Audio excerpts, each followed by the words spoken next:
Hey everybody, Scott Weather here, back with a quick Capture One tutorial today. I want to talk about removing wrinkles from backgrounds. So this is a situation where I was at Imaging USA a couple weeks ago and was doing a lighting demonstration in the Intuition background booth because I really like their hand-painted backgrounds, and I was kind of doing a lighting demo for them.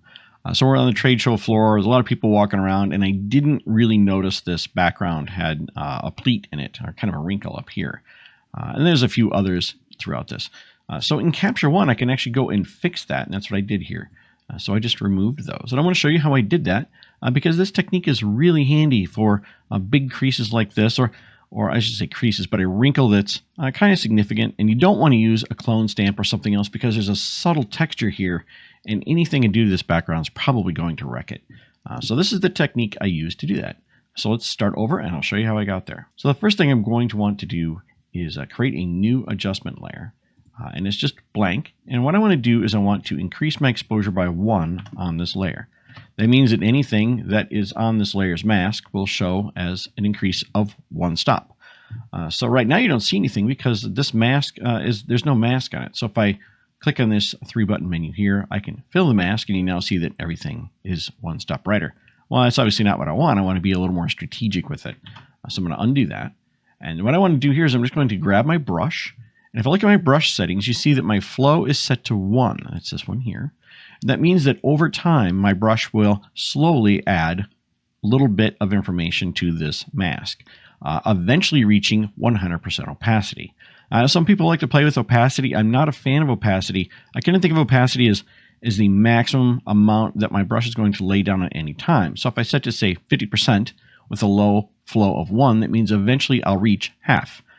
But to lay down something at, say, half opacity, you're going to have overlapping 50% opacity things, which, you know, a 50% plus a 50% is not 100%. It's 50 more percent of 50%. So it becomes this, like, yeah, this horrible nightmare you're creating for yourself. So if you just use these settings here, it works very much like a paintbrush. So if I just make a circle here, eventually my mask will pick up that this flow is being laid down over time, and you'll see that now this circle is at 100% or close to it. If I hit M to see the mask, you can see that sure enough I've made this. So this is the strategy we're going to employ here. So I'm going to undo that. And what I want to do is I want to paint over just this area. Now I have difficulty seeing exactly what it is I'm supposed to be working on here. So I'm going to create another layer to kind of help myself. And I'm going to click and hold here. I'm going to create a new filled adjustment layer. And this is going to be a curve, and I'm going to kind of use it to really make that background as contrasty as I can. I want that wrinkle to be really obvious to me. So this is only going to be temporary, so we really don't worry about anything else to the image here, but I want to see this crease and any other creases more obviously. So I'm trying to mess with it this way. Now I also have trouble because it's very saturated, and I have trouble kind of seeing what I'm doing. So one of the tricks I do fairly often is to go into this and enable black and white. This allows me to see just the values of the image and not the hues and not the saturation. I think this is a lot easier to look at now. So go back to this layer, which is where we're going to put our mask on it. I'm going to use my Z key here and tap so I can get a little closer. Hit B. And I'm going to do is, again, laying down this very low flow. I'm just going to go over this area where I see, even if it's not really a wrinkle here, but some areas where my eye is drawn to say, wow, that looks a little darker than the neighbors around it. Let's just go ahead and increase that by a little bit. Now note that the most we can increase it by is that 1 stop, because that's what we did on this layer here. We put that 1 stop of exposure. And again, because we're working in RAW, we're going to get a much better result than if we try to do this in Photoshop, because we still have all the raw data on this image. So we're going to get a much cleaner exposure increase. So that's really the goal here. So I'm just going to kind of scribble this in here, and I'm using a Wacom tablet.